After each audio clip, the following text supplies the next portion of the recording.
How's that? Hello, good morning. Today our guest is Professor Jeffrey Williamson. How are you doing, Professor? Yes, great. Can't wait to hear your questions. I have several interesting questions. The first piece we will be discussing is titled Latin American Inequality, Colonial Origins, Commodity Booms, or a Missed 20th Century Leveling. It is often said that inequality in Latin America is a residue of colonialism, but you have debunked that argument, and I've seen other studies agreeing with your assertion. So tell us a little about this paper.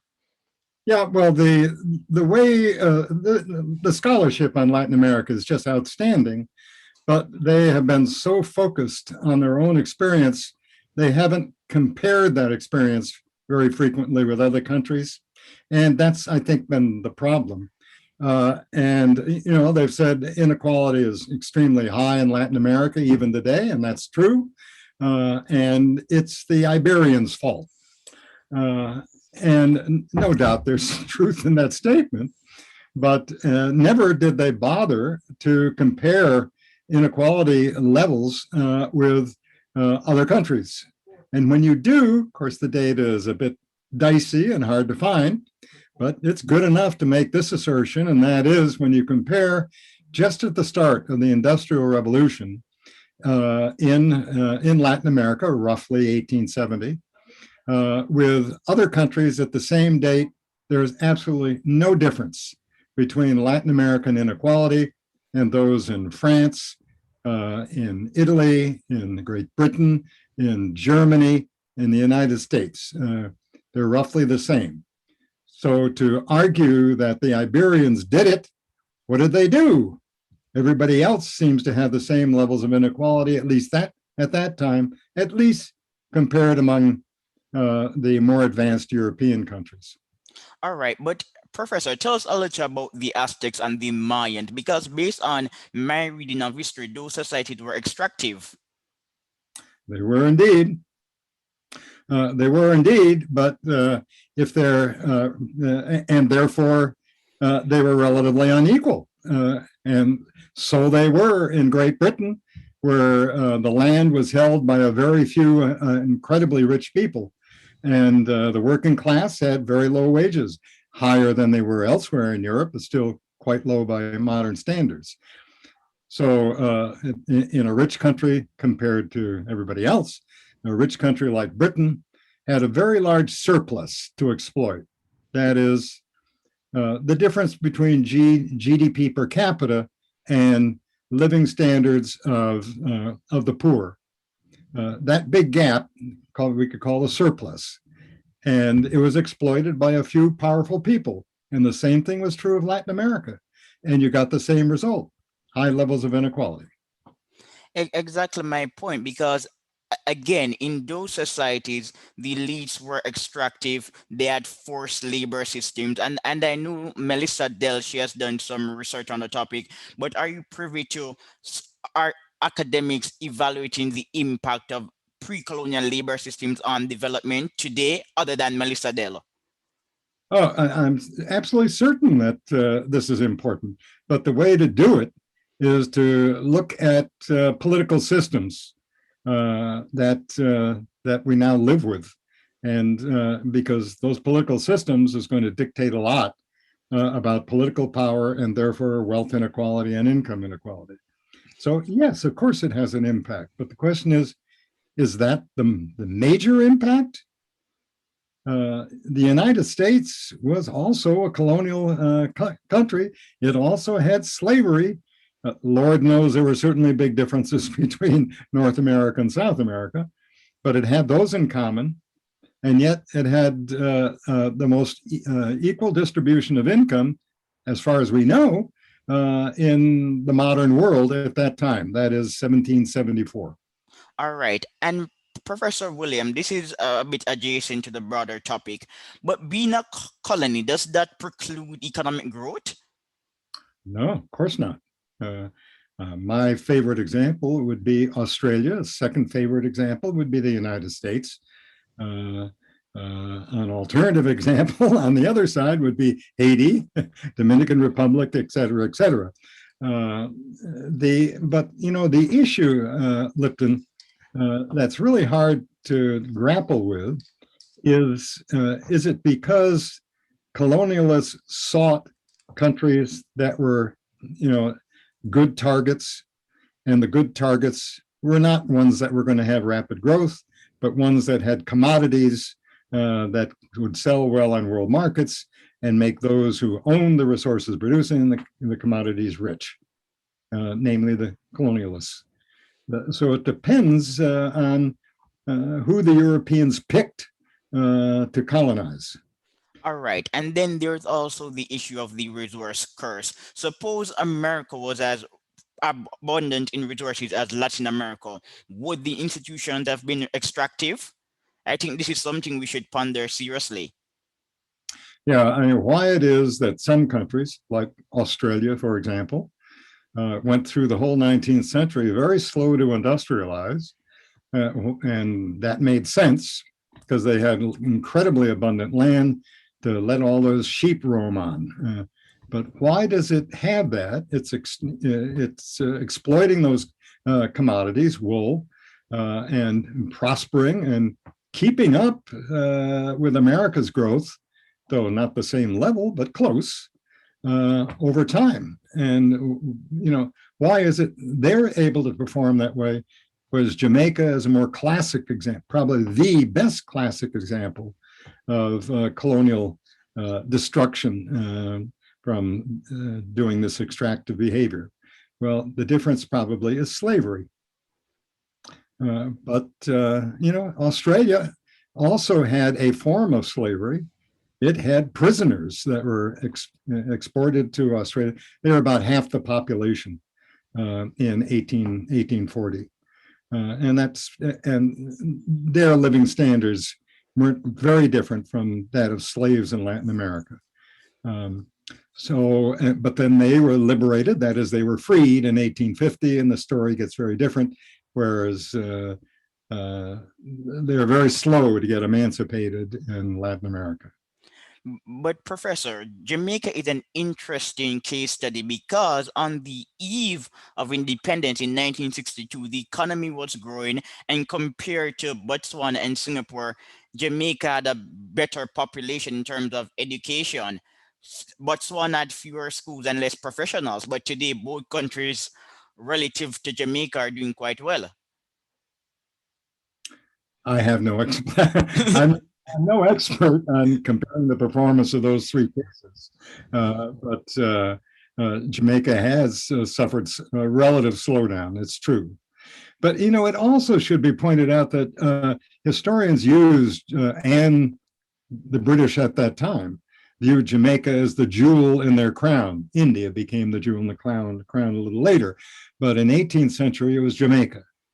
And now we have learned, based on this excellent research by people, including myself, we see that, yes, it's probably the most unequal location on the planet, maybe any time. The numbers are just huge. But it also turns out to have the lowest average living standards of anywhere in the Americas at that time. The time I'm talking about just prior to the American War of Independence, 1774. It was just full of poverty. Well, there was slavery, of course, but the white population was dominated by working class, and of course, they had to compete with slaves, and their living standards were extraordinarily low. So it's strange that it had the highest GDP per capita, but the greatest inequality and probably the lowest living standards in the Americas. Yes, the paper you're referring to is titled The Social Implications of Sugar, Living Costs, Real Income and Inequality in Jamaica, circa 1774. Yep. Yeah, that's the paper you're referring to. But what's also fascinating about Jamaica is that Jeremy Black, in his book on slavery, he notes that during the 18th century, elites in Jamaica were actually richer than their counterparts in America. Yes, they were. And they're richer than than most of the elite in Britain as well. And not only were Jamaican elites wealthier, but in terms of slavery, Jamaica was a major port. Before slave would often dock in Jamaica before being re-exported elsewhere. That's right. They did. Jamaica and Trevor Bernard, he has a study saying that J- Jamaica had free blacks, more free blacks than the major cities in America during the 18th century. That's also true. Yes. So it's Jamaica is really a paradox. Yes. Well, the free blacks in Jamaica at that time. Trevor, by the way, was a collaborator with me. He's a great historian and specializes in the Caribbean. But all of those were not liberated by policy and didn't apply to all the slaves, of course, but rather were liberated by their owners. And why they chose to liberate, a large share of their slave population. And these weren't just the elderly and so on. They were men and women who were able to, crop their own small holdings and survive well. Yes, I've read that before. That in Jamaica, white people were more likely to free slave than the reverse, in the sense that most persons who were free did not manumit themselves by a purchase. That's right. Yeah. But well, we're going to eventually talk some more about Latin America. But when you mentioned Jamaica, there are just so many things to talk about. Sure. Yeah, Yeah. very interesting place. There's a scholar called Aaron Graham. He's pretty young. I just discovered him recently, and he has a paper on Jamaica and IP. And he actually argues that, again, for the time period we're referring to, relative to other wealthy countries, Jamaicans were known to file patents. Yeah. Well, I don't know that paper. Yeah, it's a recent paper published around 2020. Yeah. I'll have to read it. Yeah, but back to Latin America and income inequality. What should we actually should do institutions play a role in perpetuating inequality in Latin America? Of course they do. Yeah. And how? Institutions are fundamental in determining levels of inequality. And of course, and it's the determinants are complicated, and the Iberians played a role. That's for sure. But there's some things that we should keep in mind. It seems to me, and that is that first of all, to repeat, forgive me for repeating, but around 1870, the data isn't, of course, as good as it is in 1970, but the data we have suggests that Latin American economies, for which we can get the evidence, were no more unequal. In fact, maybe a little less than were the major European powers. So they hadn't reached a point which, if inequality is a disadvantage, how come England was the first to industrialize? Because England probably had more inequality than did Latin America. So it's not so simple. But even in modern societies, I don't know if you're familiar with the research that Scott Winship did, but he said that income inequality is not impeding social mobility. And despite income inequality, people are still likely to innovate. So are we overestimating the role of income inequality? I don't think so. But this is a fundamental problem between the left and the right. That is, the right wants a free market and free choices, and people who are clever and can therefore make a lot of money should be allowed to do so. And the whole society would be rewarded. My response to that is baloney. Why is it baloney?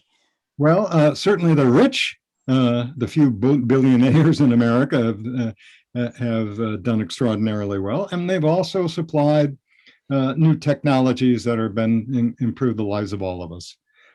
But it hasn't improved the bottom 25% of Americans since the 1960s. So how come no trickling down?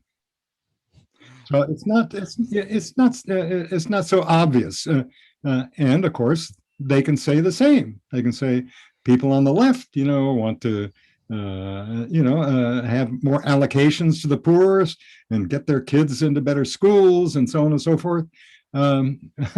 Well, the evidence is not clear that investment in schooling for the poor has generated a big social movement upwards for the poor.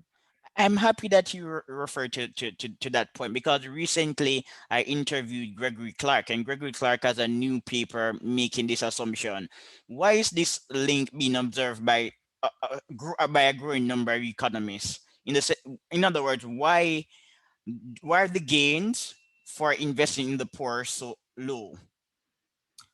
Uh, well, I think it depends upon how can I give an answer simply? Let me try this one. France has a federal schooling system. The quality of schools are the same across locations. The United States does not have a federal schooling system, but rather it's based on property income taxes. So poor areas, poor regions, poor parts of the city have a few resources, and as a result, their schools are poor. You may try to offset this with federal funds and busing and so on, but what you're doing is putting Band-Aids on a serious problem. What you ought to have is federal funding of all public schools, as we have it in pretty much the rest of the world. America is weird in that sense. So I think part of the answer to this is that one. Where is the funding of the schools coming from?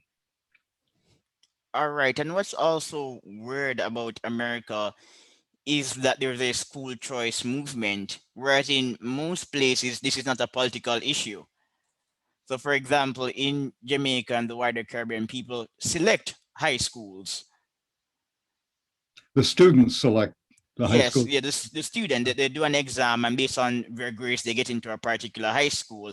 Jamaica is still like the British in the sense that the public schools in Jamaica were formed by elites, the churches, and philanthropists, and they do very well. But they receive public funding, whereas in America, elite schools do not receive public funding. So the high school I attended did fairly well. It received public funding, but the students on average were from a better background, financially, that is. Mhm. Yeah. Whereas in America, the typical elite schools, they're private schools. So in a weird sense, Jamaica is really subsidizing the education of the middle and upper middle classes. Yep. Well, I mean, it's clear that with some few public exceptions, the best universities in America, like Harvard and Princeton and Stanford and so on, are private universities funded by private rich men, and they have been selective. They're hard to get into, of course, but also you have to have a lot of money to get into them unless there's added support. So for a long time, rich universities were taking rich kids, and where the poor kids go to, they went to local public schools, and the local public schools suffered by the problems I just described. Now, of course, there are some places like New York City, but France and England, where exceptional students get to go to exceptional high schools, which are crafted, for those who are going to go on and become doctors, lawyers, and Indian chiefs. And the others, go to the other public schools.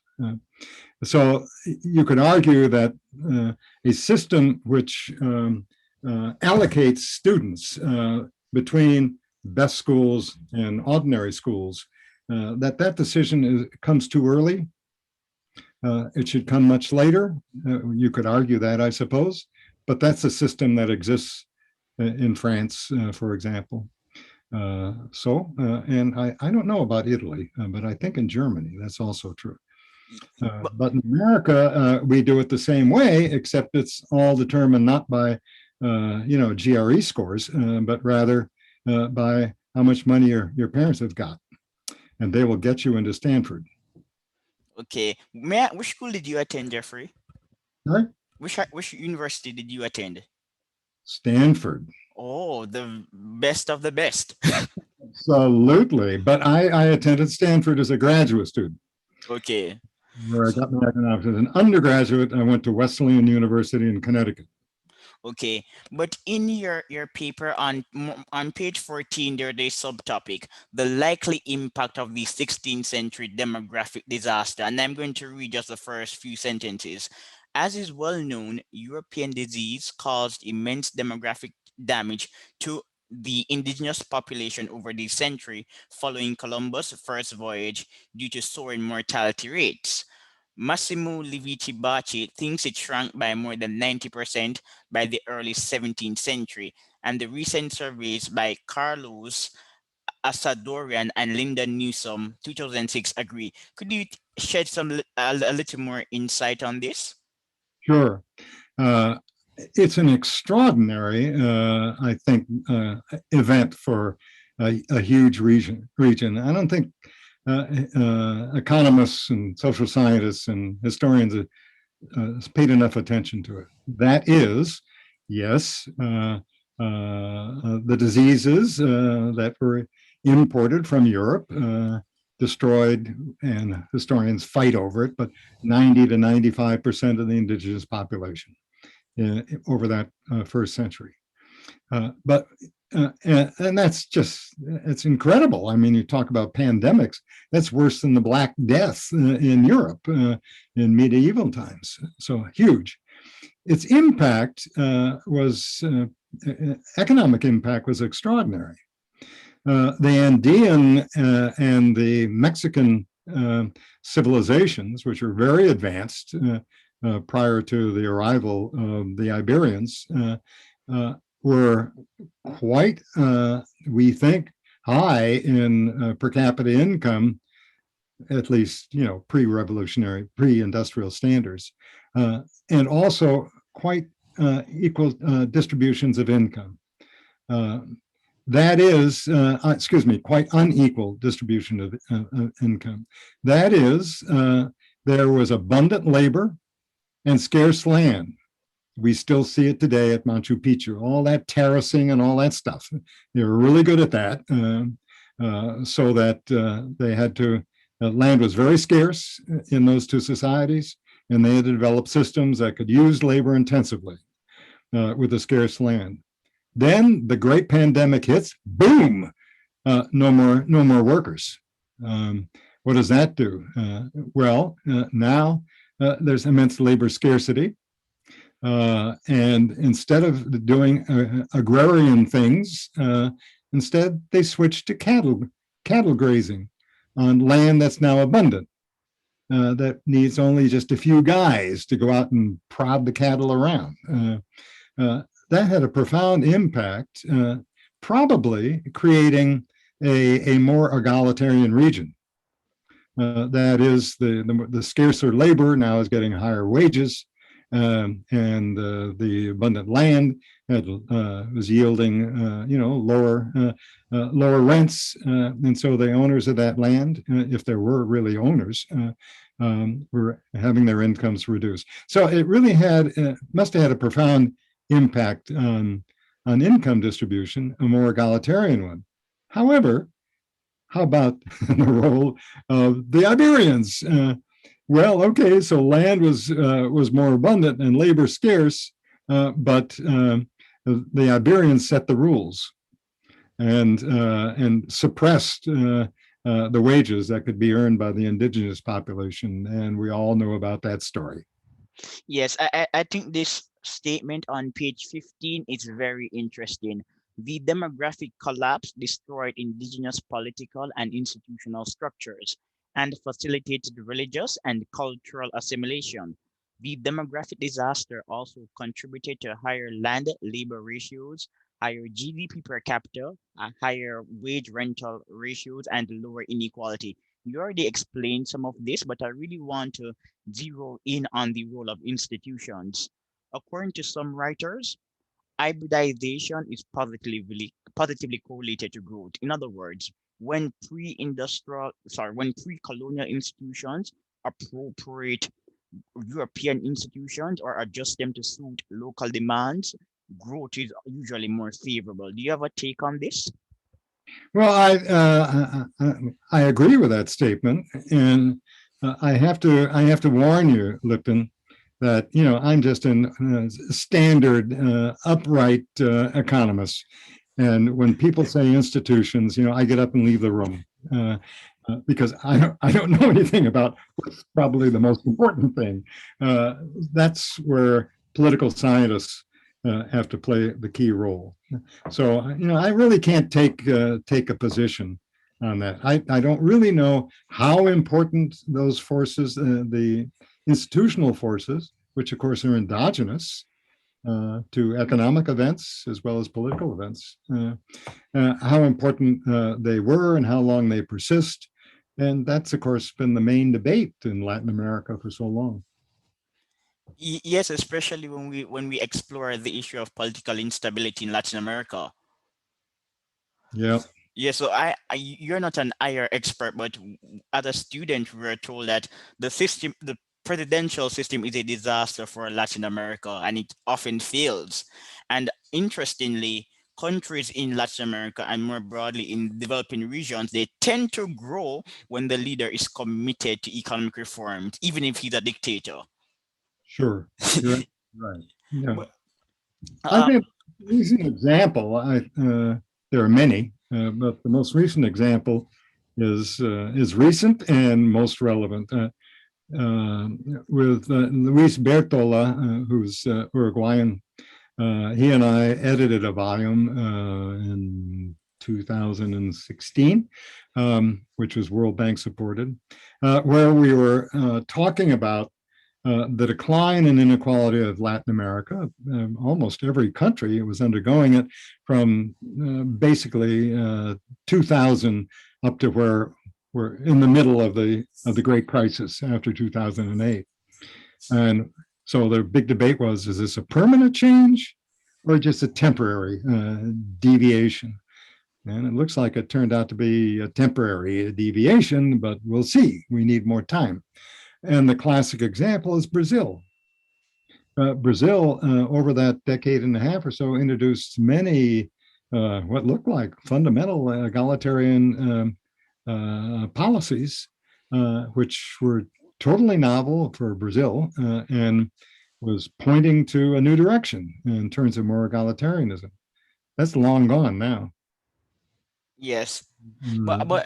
I wasn't planning to mention Luis Bertolo, but Luis wrote a paper and he referenced John Coatsworth, and John Coatsworth presented an argument that sounds a bit counterintuitive. He contends that in Latin America, the elites were not able to appropriate land, and because peasants still owned the land, they, due to lower levels of managerial expertise, in a sense, growth is lower because elites did not get to improve land values and institutions, something to that effect.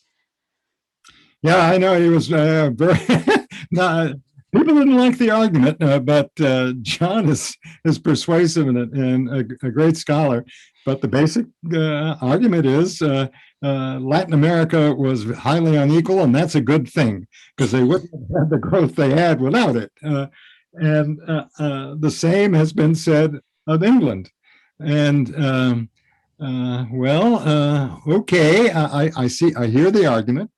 I see what you're saying, but what are the rich investing in? Well, they're investing in buildings, ships, trains, et cetera, et cetera. What about people? What are they doing with schooling? Well, all quiet on Western Front on that. They're not doing very much. Whereas in contrast, Australia, for example, from the same period, 1870 to 1910, has a fall in their level of inequality, a decline in the level of inequality. That's probably the only, rich advanced country that underwent that. Why is that? Well, they made a huge commitment to public education, number one, and number two, the immigrants that entered Australia shifted from low-schooled Irish to higher skilled and higher schooled English. And those two forces just increased the white collar and school labor force and had a big bang on growth performance and on equality. So, you can undergo development, more than one way, by investing in schooling or by investing in human capital or investing in physical capital. Yeah, Which folks invest in the physical capital? one scholar, I cannot pronounce his name, but obviously you know him. His name is Adam Preze. What's his last name? Bridget. Prze. I can't pronounce it. I think you had it. Yeah, but he argues that institutions promote growth when they're predictable. They can be inegalitarian, but predictability is more important than egalitarianism because investors like predictability. Well, so what? That's certainly in the short run. They like stability, so they can make their bets under certainty. That has nothing to do with long run performance. However, I would argue long run performance has to do with the development of human capital and technological change. And that seems to be pushed by different forces than stability. The argument for stability just smells like you have some other idea in mind. Stability suggests, let's keep things the way they are. Well, I don't like the way things are right now, at least in America. So I don't favor that. And Joe Biden doesn't either. So one can have a good argument about that. Yeah, Professor, you are such a rough economist. Rough. Yes, yeah. I can't imagine someone like yourself doing a lot of research as a young person today. You're over 80, but I cannot imagine you starting your career today. You'd have been canceled. Yeah, well, I would like to, Lipton, but none of us can. But back to Australia. It is often said that Australia was populated by criminals, and there's a relationship between human capital and wealth creation. But based on Australia's history, I've not read extensively on Australia, but I would just like to know why is Australia so different? The people who populated Australia originally were not the elite, but Australia has done so well.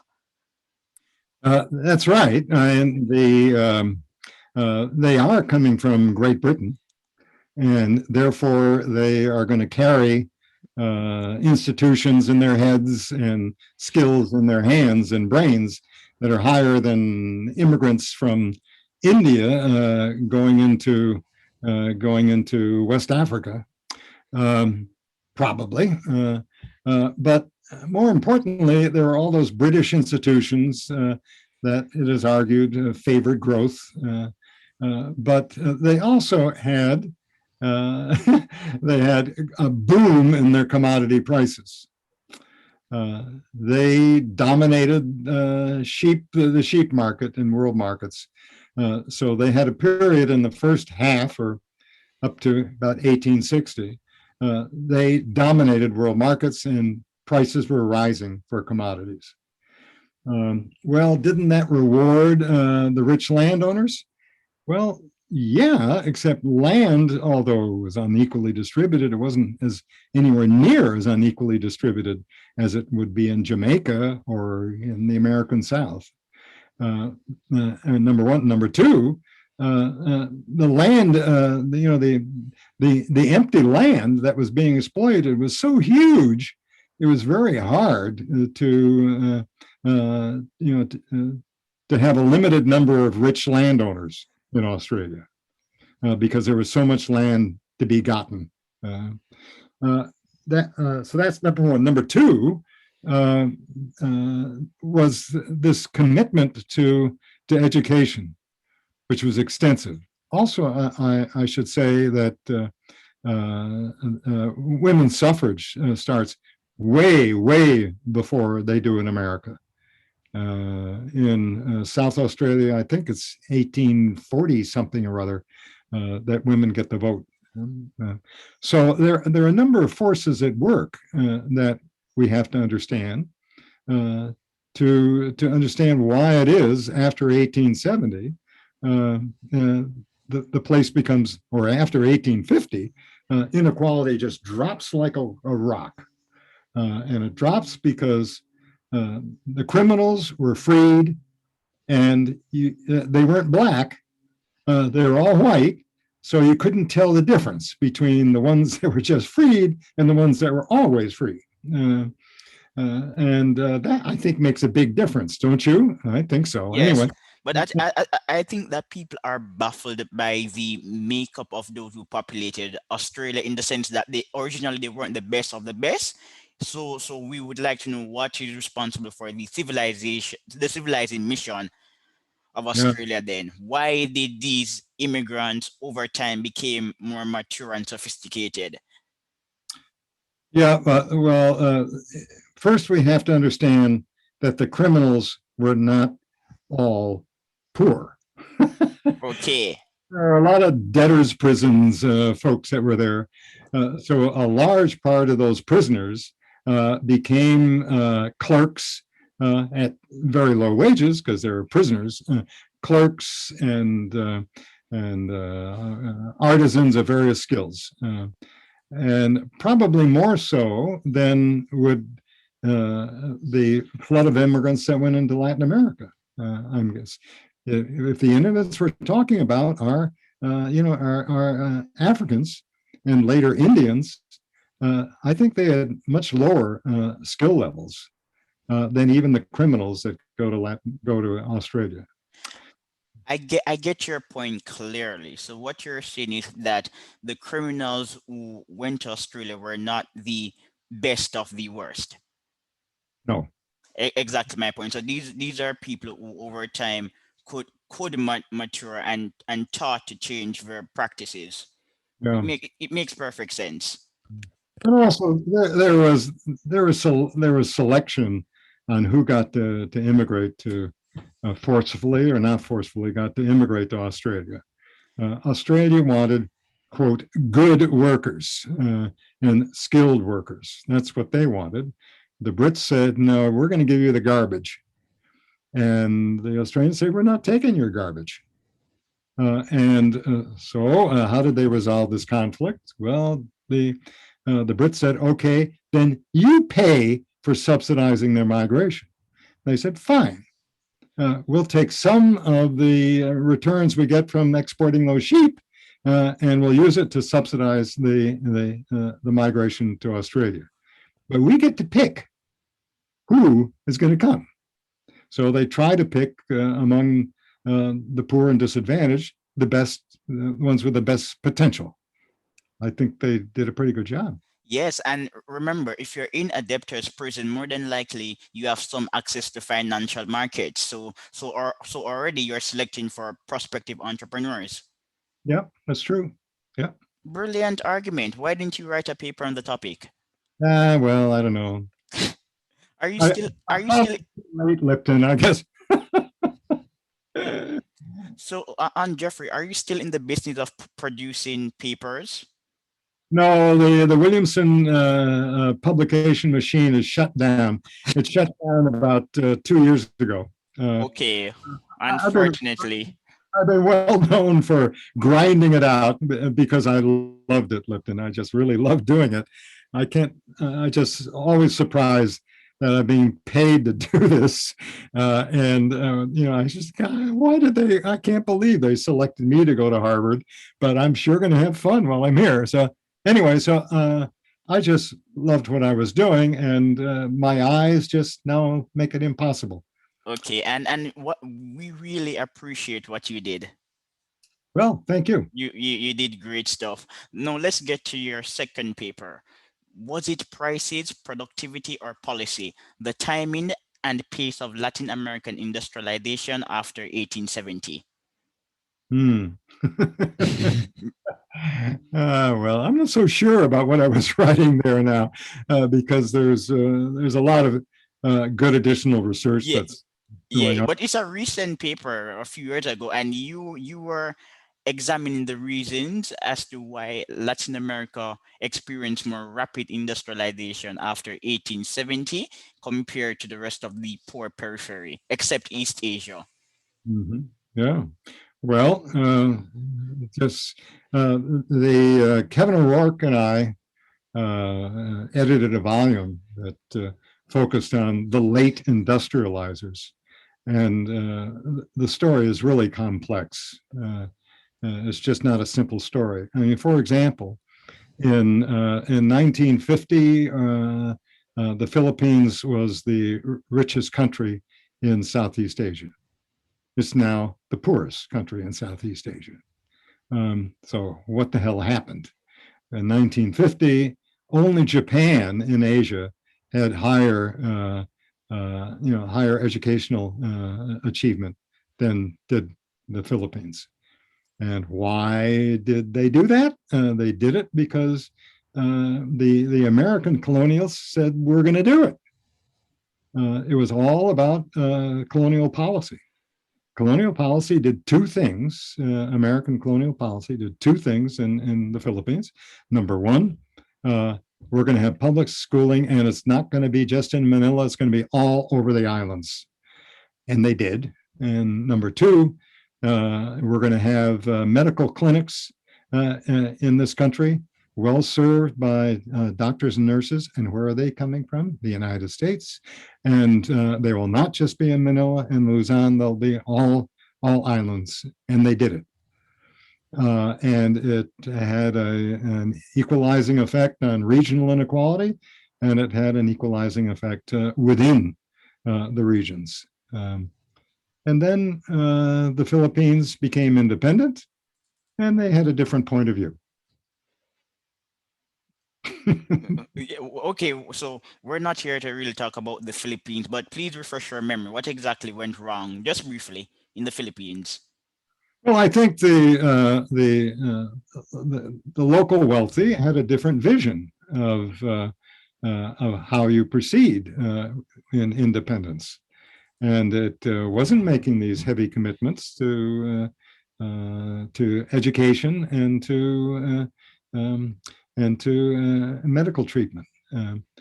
It's still pretty good in the Philippines compared to their neighbors in the region, but it's lower than it ought to be, and that was a policy commitment, and they're investing in other things. So we need the political scientists to tell us why the switch. And I don't think there's been very much attention paid to that. That's why we need minds like yourself to uncover the mystery of these complicated puzzles. We need younger, smarter men and women to do that. And there are some. You mentioned Melissa Dell recently. Yes, she's very good. And there's an economist. He usually writes on Africa. His name is James Fensky. It's fantastic. Yes, I love James, but James. There are a number of really outstanding people working on Africa now. If I was starting all over again, and I was now 28 years old, I'd be working on Africa. Yes, but I sent James an email, and he doesn't like interviews. Hmm. It's a young person issue. I find that my older colleagues are willing to come on. One, they're more established, and two, they're from a more aggressive era. They're not afraid of anyone. Yeah. But young people, Maybe we have more time available. yeah, they do. But young people tend to be a bit cowardly sometimes. Lipton, if you try again with Finsky, tell him Jeff Williamson says you'd enjoy it. All right, but back to your paper on Latin America. So, Jeffrey, industrial policy has featured prominently in the developing world, especially in Latin America. And you have written this excellent paper. What do you attribute to industrial policy? I mean, what's driving the decision? Not well, yes, you can answer that question. What's driving industrial policy? And two, what's the relationship between industrial policy and economic growth? Is it positive or negative in the Latin American context? Boy, that is really complicated. Uh, I'll give you an answer, but I'm not satisfied with the answer. And there's just a lot of forces that will influence economic growth. And industry, after all, is never more than 25% of the action. 75% of the action is not industrial, and it's not agricultural either. So what's happening there? And I think Latin America, or I have my eye on Brazil, has not done well in that 50%, shall we say, or even more of their economies, non-industrial, non-agricultural. And why is that? Because I think they've underinvested in human capital. And those are the sectors where human capital is most important. And I think they've underinvested in human capital. And they've been too selective in who gets that education. That's the way I would argue. All right. And more broadly, what's your take on industrial policy? Would you recommend it for developing countries? It depends on the developing country, Lipton. Yes. All right. But Continue. Go ahead. I think the way to pose a question is, what is suppressing industrial growth in your country of choosing? Vietnam, I mean, my God, the industrialization rate has been unbelievable. It's now slowing down. And that's seems to be true of most of the, especially in Asia. The great industrial takeoff in Asia is slowing down. Well, number one, so what?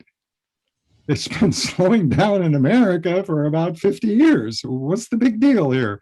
You're supposed to slow down in industrialization. You're supposed to shift to more human capital intensive service sector activities where there's an opportunity through technology to grow faster. I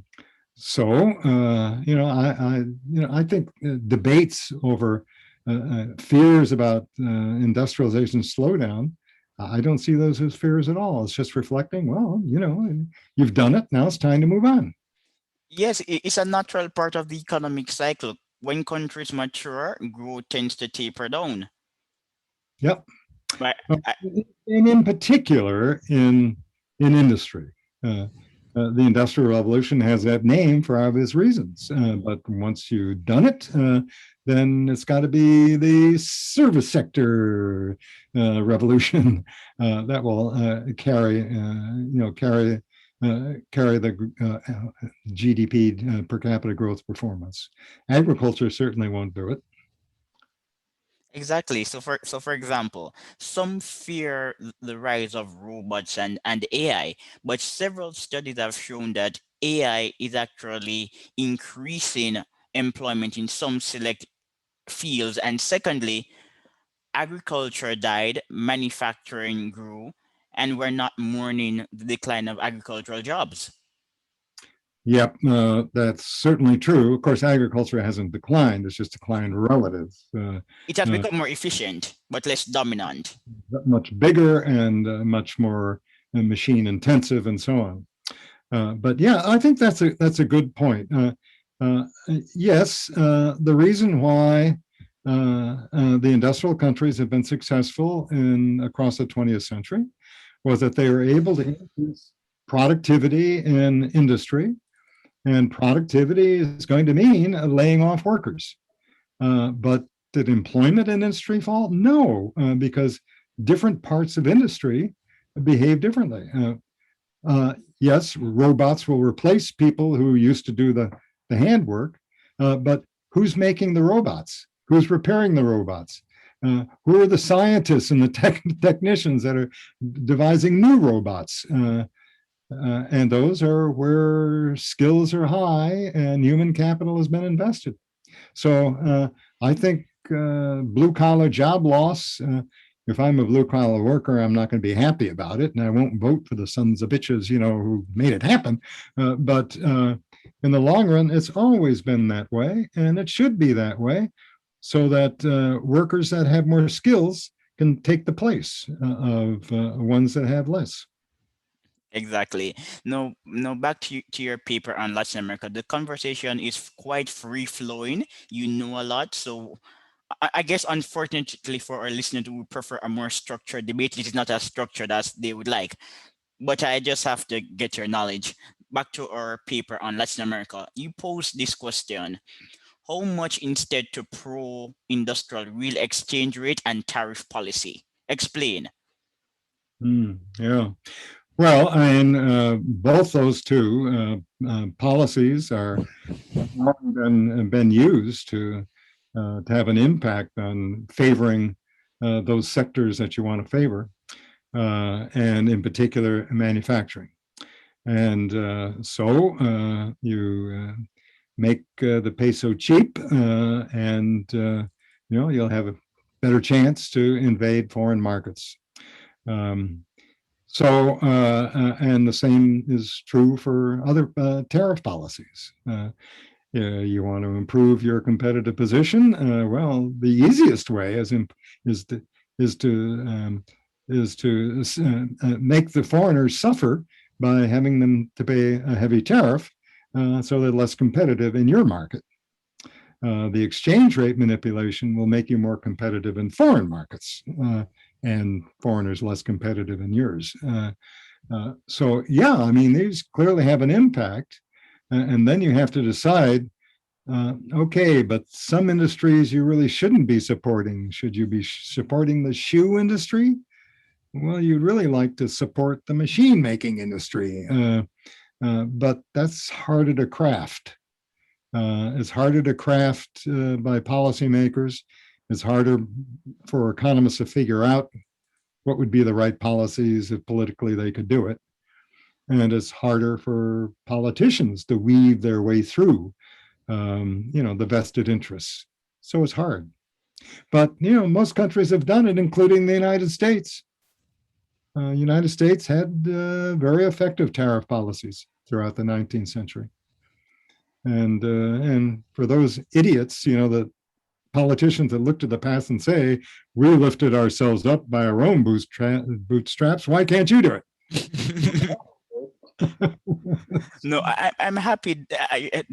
I'm happy that you mentioned industrial policy and tariffs, because libertarians like to argue that industrial policy is a failure, and Americans implemented tariffs during the early years, but they lost and they did well, not in spite of the tariffs. What do you think about these arguments? I think it's nonsense. Okay, you think it's nonsense. Well, Because the evidence suggests, and my colleague at Dartmouth, Duggar, when has shown it with some evidence, that the tariffs did foster more rapid growth in the industries that got the protection. And if that's what you're interested in, the evidence is clear. It had a positive impact. Are there other policies that might have had a better impact? Well, I suppose so. We didn't do it, but human capital investment, technology investment, like we did so well in agriculture with extensive extension stations and all that. And what in modern era has been Erie and rice and Mexico and grains and corn and so on. So you might say that investing in technology and investing in human capital would have the same results and it'd be more permanent, and it wouldn't have the negative impact of making those commodities that you got tariffs on expensive in your own market. And that isn't always good. We have found out that when in more recent years, when Trump imposed tariffs on certain products, it raised the cost of producing motorcycles in Milwaukee, and they weren't happy with that result. So it's they're responding to whatever voice is speaking loudest among the lobbyists. But the net effect is not always so clear.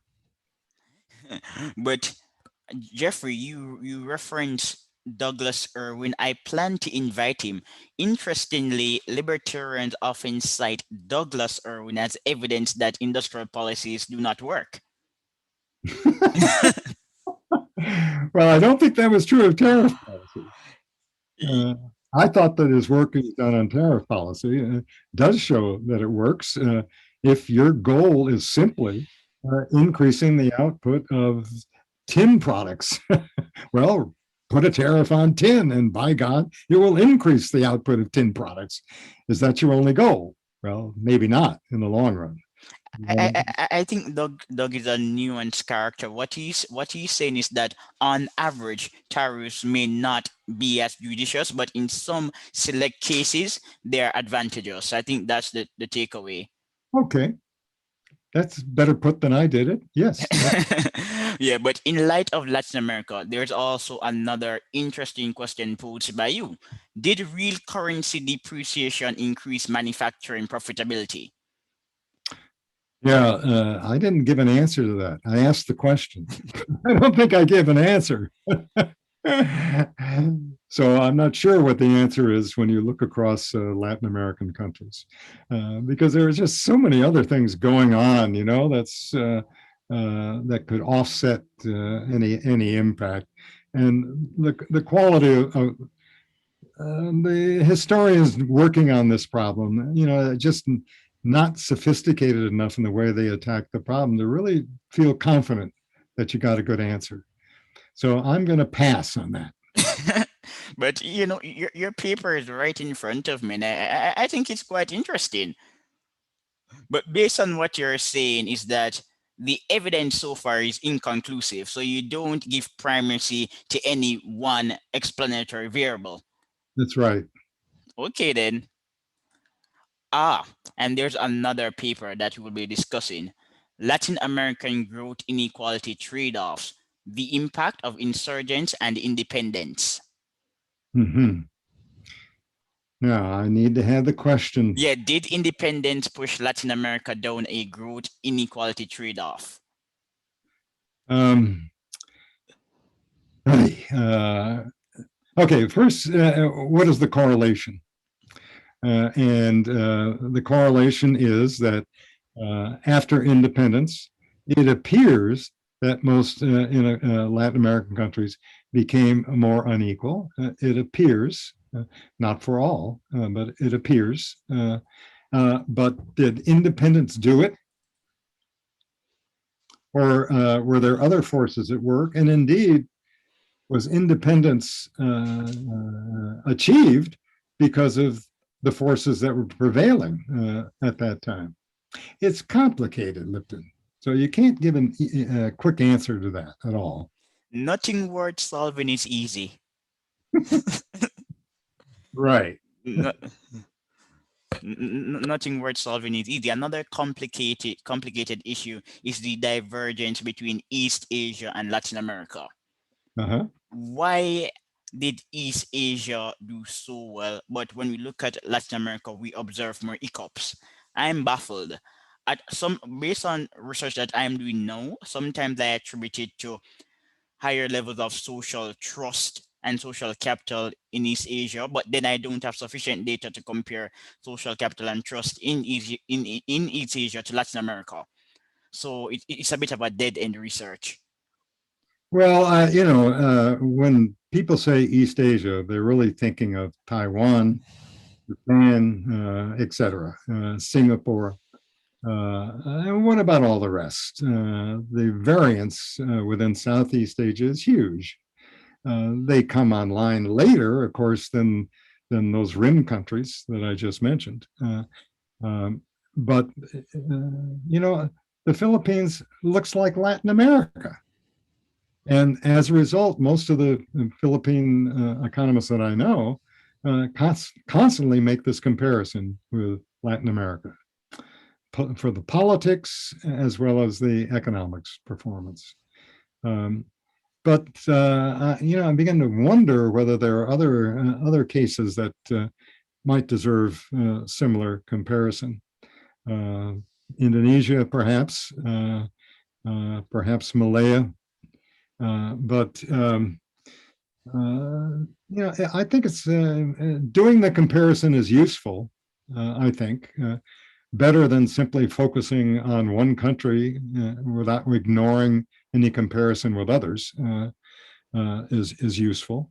But I think the stress on the Latin American comparison is not as useful, I think, that some others do.